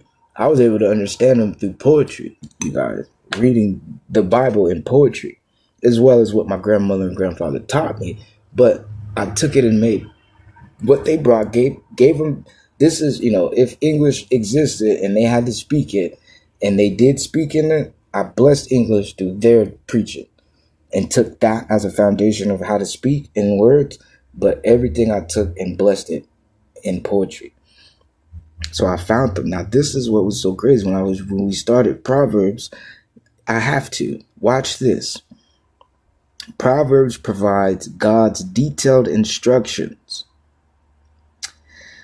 how to relate to God, parents, children, neighbors, and government. Solomon, the principal author, uses a combination of poetry. Now, when I saw that, I said, oh, man, because I knew it. Not just, but I knew it was written in poetry. The whole, from Genesis in the beginning to Revelation, the end, right? I knew everything was poetry because I started to understand. I started to see the whole time I'm looking for God and we have a good relationship. And he said, but you ain't going to know me, is what he would tell me. And I'm, looking for him. So until I did poetry, I never heard him and knew him. Try poetry, you guys, dead, because how I'm teaching it and even reading it to you back, it's all been poetry. Try to read the Bible from now on like you would read a poem by a deep author, and watch, because the whole thing is I opened it that way. But to see that it stamps in, and even though it's mentioned in Proverbs, the whole book, I promise you, is in poetry, because that's how I got connected. Okay. Now, this is about to just crazy you, Brother Moon, because you are the only one that bears witness and knows this. Proverbs 1, we got to maybe verse 5. So I'm going to do the whole thing over with you. We got to 5, so I'll go 1 and do it all over, because you'll understand this. Now watch, this is so bomb. And remember, close the book and you open it, let's say Proverbs pop up and you just start reading Proverbs. So how's Proverbs taught to people? How you make the this wise book of words and parable scriptures and just all these things, right? It's crazy. Watch what it really is. You're about to be so blown away that you know these answers. Watch this. It's crazy. The Proverbs of Solomon, the son of David, king of Israel, to know wisdom and instruction, to perceive the words of understanding, to receive the instruction of wisdom, justice, and judgment, and equity, to give subtlety to the simple, to the young man knowledge and discretion. A wise man will hear and will increase learning, and the man of understanding shall attain unto wise counsels. So it's answering everything Solomon asks. But my point is, this is Solomon. Proverbs ain't some carry on new book opening up and you're meant to be confused because it's many books of the Bible. People don't even know the Bible. That's why I told you guys to focus the story of the Bible, because all these books we read, what just stood out as so many people we wouldn't be able to remember? Wasn't it always God blessing a person, maybe a group, 5, 6, 7 of them, to name exact and focus on them, and then scatter everyone else to, okay, these 5 are going to lead, but these people will help it. Whoop, whoop, whoop, whoop, whoop, down to the little kid that couldn't do anything other than smile and be beautiful. And that was enough for everyone to, all right, that's his weight, that's her weight. Everyone had their part. Now, for it to just not, I'm not saying just, for the book of Proverbs to open up Solomon's wisdom that God didn't specifically start to break down. It just states he gave him a numerous amount of wisdom that no one else had. Proverbs is starting to break down the steps for that us as regular humans can obtain the wisdom and knowledge and have the perception. So it's built on that guidance of Solomon, that promise, the steps. He's David's son. So what was the commitment? What was the foundation? What was how you were supposed to think at that time and act? All that becomes the Proverbs that we all know because we read it from that point in the beginning. And we know the search is towards David, toward the kingdom, toward the people, how to treat people, how to interact perfectly with God so that you're able to talk to him correctly. You got to understand these people from now to the book, no one has, if Christ Jesus is the only one that could stand, no one has even got to talk to him like that because you would have been too busy trying to learn how to keep up.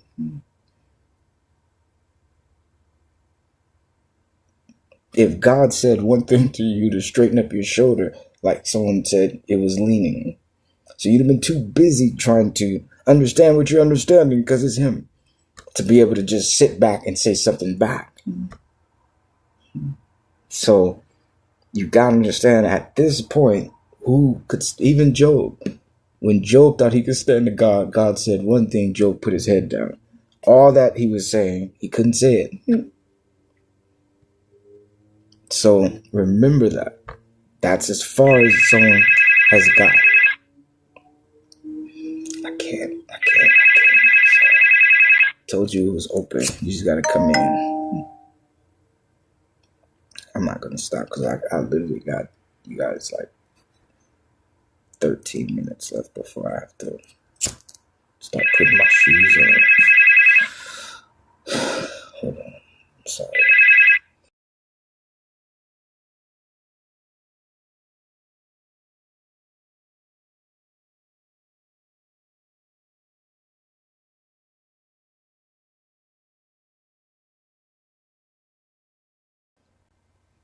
All right, you guys, I'm done. That's all I needed to tell you. I unlocked the door. That's my niece and my little cousin. Okay, you guys.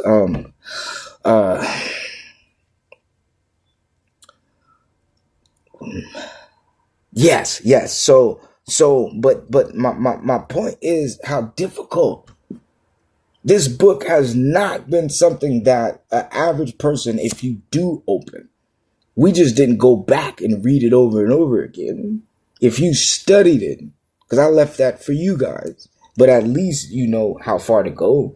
You know, I just advise you not to go ahead. You can go ahead, like you can go ahead, but don't put yourself in something that, like, say you went ahead, and now something we might have been studying as a group, it reveals something to you that now when you read it, it's not going to connect like that because you went ahead. So you don't want to jam yourself. That's what I learned too. Because once I start teaching you guys, I couldn't go read it because it answers too many things, because it requires you to know it if you're reading that far. That I didn't know because we're learning it. So it's going to ruin it if you start reading ahead, because it's going to give you kind of like the answer that you didn't figure out. And you don't ever want to learn like that, because you miss how fun it is when I got it in my head. I think it may be this one go that way. And then boom, here it comes. Oh man, cool. But you kind of get to I got the answer before you even try and learn. It was something to put together. So you don't want to read it like that. But my point of Proverbs is, you guys, look at that. You know Solomon. Now you're about to really get to know him. See what I'm saying? So it's not necessarily just this book and it's so far. But still, even though it's Solomon, what they're going through, this is why you got to get his wisdom. That's why Psalms transitions. Job, Psalms answers everyone. It's no one specific, because it doesn't just dedicate it to knowing the name. So now he starts to write like that. The whole right, the whole story is obviously with a story. It's connected. The book of Proverbs is going to continue that story in the form, like it says, it's poetry related to Solomon's knowledge. So after Job, Psalms, and what they're going through, 400 clearly, because there's no specific number. When we continue to read, God's going to say it's been 50 years out of the, or it's been 100 past. So we're going to know where they're at. Trust me, he's going to number it. So many years has passed since the captivity. You're going to read that, but it's all put in a proverb. And that's the beauty, which is you see poetry, parables, examples, all these okay, let's keep going. Okay.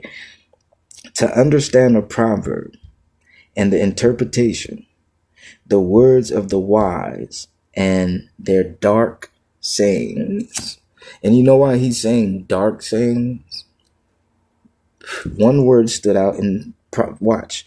To give subtlety. Now, subtlety is what he called the devil in the beginning.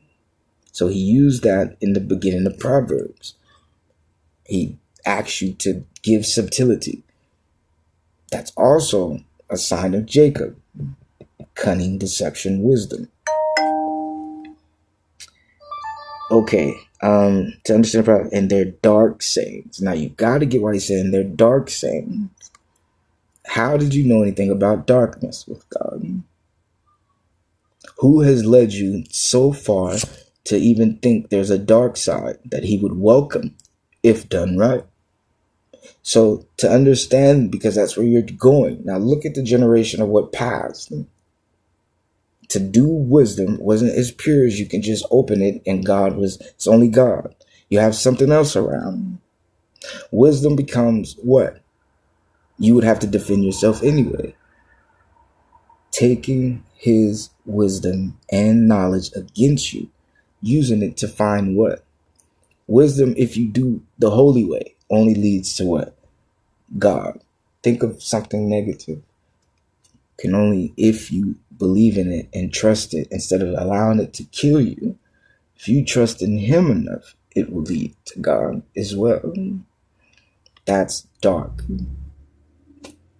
In the right way. And you would notice it because it's against it. In the right way. That's it. But you were taught that. The fear of the Lord is the beginning of knowledge. But fools despise wisdom and instruction. So basically, darkness has clouded them first. So to think that, to move in that first without him, think of it. My son. For me, you, but literally him, for him, his son, my son, hear the instruction of thy father, and forsake not the law of thy mother. For they shall be an ornament of grace unto thy head, and chains about thy neck. My son, if sinners entice thee, consent thou not. If they say, come with us, let us lay wait for blood, let us lurk privily for the innocent without cause. Listen, Solomon. So he's not just laying it. Look how he broke that down. What would someone do if you were to go kill someone? What did this person do? We're just gonna go do it. What's the cause of error in life? Someone just doing. Why? Think of it. Watch. That is so bomb. If they say, come with us, let us lay wait for blood, let us lay wait for blood, let us lurk privily for the innocent without cause. Let us swallow them up alive as the grave and whole as those that go down into the pit. Think like this. Think like this. Me and you, Brother Moan, and brother and sister Janae, we're black. We want blood for being slaves. So we want to kill everybody outside. And in doing so, who would we hurt? So he would never allow, now that you are aware you're Israel, imagine you being from God here to stop this madness in the world. And you have angrily went and inflicted it to someone. Think he'll let you go and do it? And that's why we never have a big major story of this uprising. And we always have stories of how bad we got beat. But nothing really to celebrate of us fighting back too much. That's why. Wisdom, guys. I taught you that earlier. You can't fight people like that. I told you that. It's not how you do it. Okay. We shall find all precious substance. We shall fill our houses with spoil. Cast in thy lot among us. Let us all have one purse. So they'll steal. So say if we went and killed this black man, family, kids, trying his best, maybe a millionaire, doing good. We went and killed him, took everything out of his house. Didn't think he's trying to help us. Didn't think he's man of God. Even if God didn't directly talk to him, he's been blessing this man to find his way one day. And when he finds it, he's going to do so many good things. And we took his life before he got to even do it. And we call ourselves bad boys. We're someone to respect, and you better not do anything to us. Because we're right. You know, and we start that, and then that mind and not thinking. Everyone thinks to do something to someone is so hard, to be tough, not think and hurt people, take from someone. And that becomes, to the point that's your essence. That's what's someone's not gonna think twice to stop and spare you. Because you created that jungle. You see?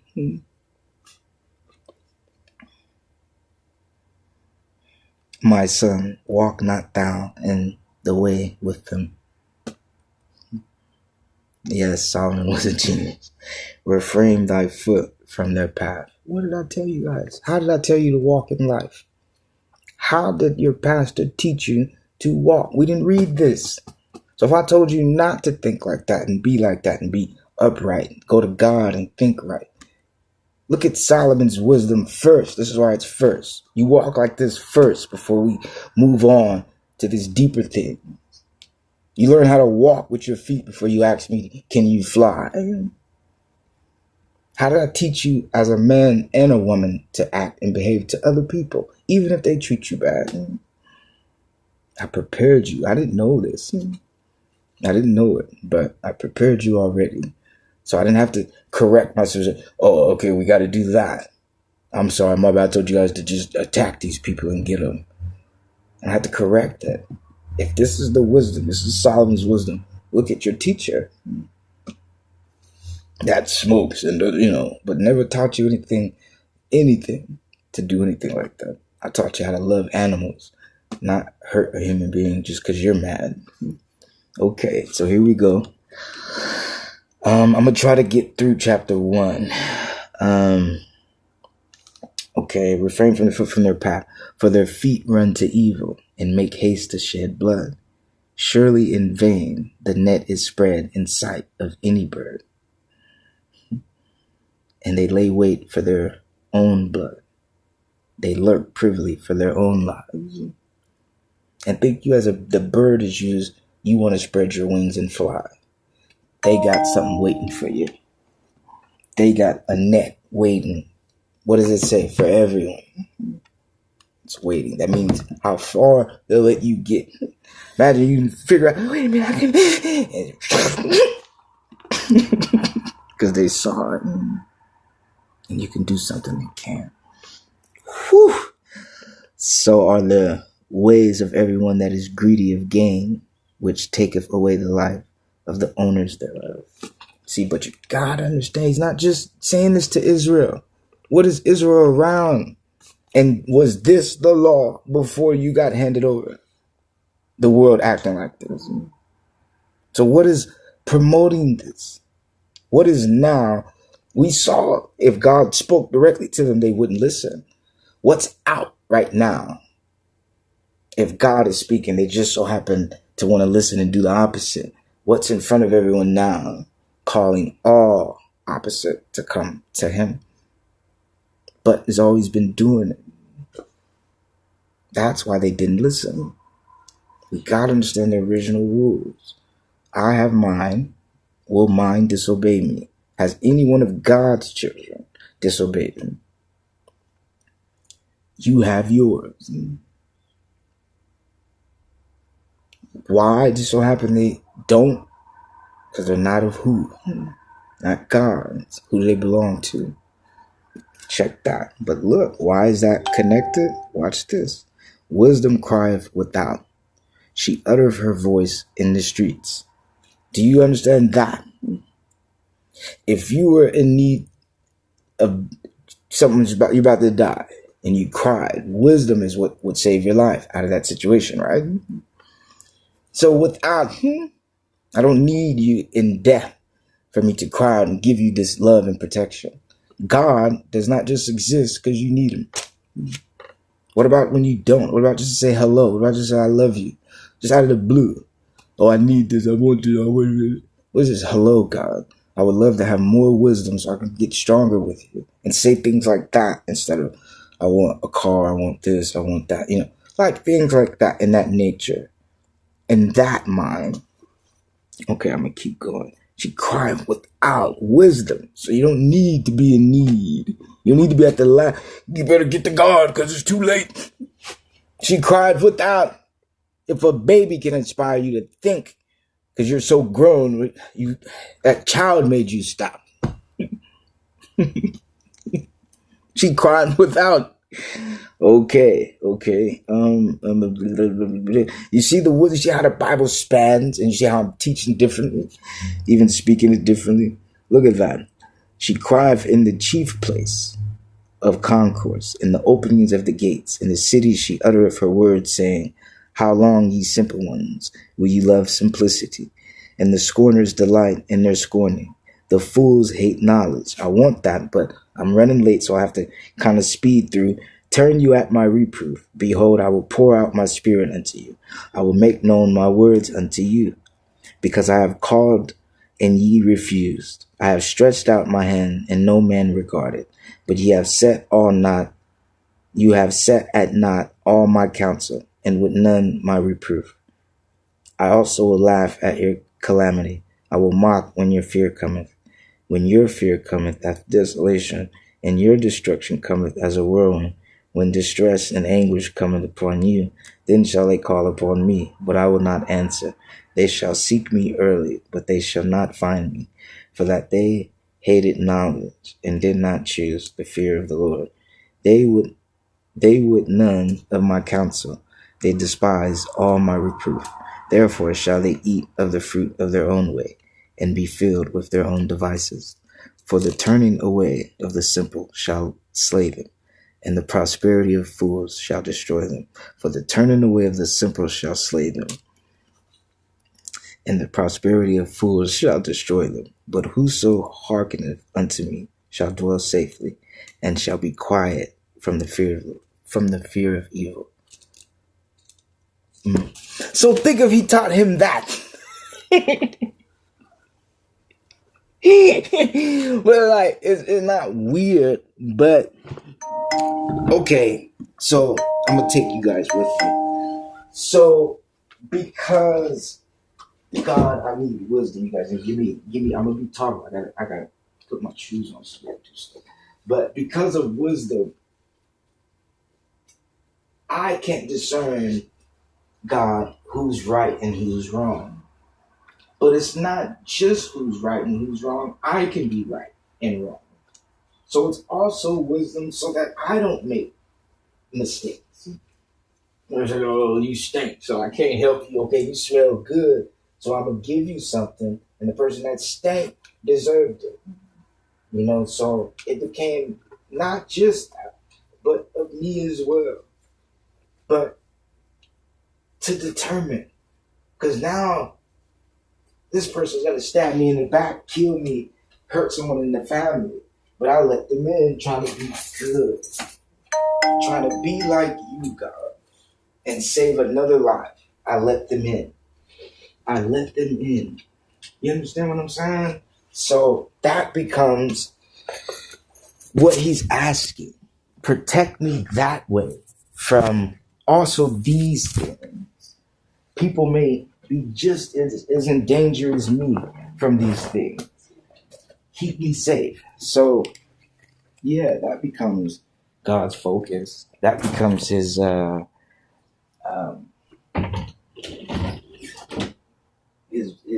declaration.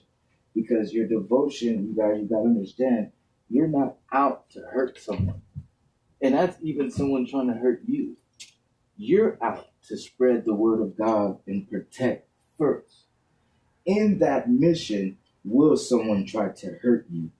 Okay, so now you have the right to protect yourself from these individuals trying to do that to you, if that makes sense. But to just be this powerful person that just start punching people in their mouth for no reason, you know, because you think, hey, I got to get them first. That doesn't attribute. It's always a need. It's always a cause. It's always an urgency with God. And I guess you have to manage that with the wisdom of what we learn. Because think, if we all take time and say, okay, Kakarot just taught us this, and we tried to be like that, you would develop first, second, third beginning. Genesis in the beginning. This is how it was. You would have developed that wisdom to understand, okay, I have to be on this level. So you would have started to develop, I need to continue to always live in this grace. Then you get to the 10 Commandments. Then you get to all these laws that you must keep. And that becomes your now focus because you now are aware this is where God is going. He led us out of slavery and our destiny was to go back into it. So now your focus is to please God in a situation you, your family, and everyone else is suffering, all with his plan. But right now it looks and feels, because just yesterday, today, the reality that I can't do this, I can't do that, whereas God, I'm trying to find him, it isn't like that. And we're in search. So because it's a struggle, yes, I need to know exactly where in wisdom. You see, as Solomon, look at the earth, you guys. These are human beings that are going to trick you and hurt you. That's earth. But what about the higher deception? What about wisdom to know if God is talking to you? Because if someone comes saying God sent me and you couldn't tell the difference, what if someone came and said they're God themselves? So that wisdom of separation becomes even deeper because the fight is deeper. And since it's not just some regular enemy and some human, you don't have to worry about this person you saw physically. It's going to be something you've never seen before. And in a presence that was history with God side by side, his friend. And you have to face that, who betrayed him, would want to kill God, slay Jesus, corrupt the manual, forsake the Holy Spirit, my hair, Sovereign, AA10, love, Kakarot, me, all of us. Like, do all wrong. Mother Mary, Magdalene, Granny, do us all wrong. And even you guys, every human life, every human being, he wants to corrupt us. So wisdom and knowledge also to protect would be, what if this wasn't God? This wasn't his command. What if this life, like Moses, woke up and everyone's willing to accept slavery? What if what we're doing right now isn't what God wants? But it's also not his hands. See, it ain't just waking up, oh, we're in slavery. They could have accepted, okay, we don't want to live because Pharaoh's saying it, but what if this is what God wants us to do? So we can't leave, right? So you got to understand, maybe God isn't even with the whole surrounding. And if you get that with Moses, God doesn't mean not even want the whole image of you being captive. You'll get temptation. Why are you put in something, not just slavery, everyday life, you got to work? What if you were trying to praise God and find God and something's trying to corrupt you and keep you every day worshiping these unholy acts that hurt you every day, but tells you to keep doing it, otherwise you're going to go to hell or die because it's not going to please God. So it forces you to break your back and be tempted to prove you love God. Until what? Someone comes and says, hey, that's not how we're supposed to live. That's not who we're supposed to worship. That's not even God. And frees you from that way of thinking. I love you guys. All right, baby, I love you too. Thank you, man. I'm about to head out. I'll be back in a few hours, my brother.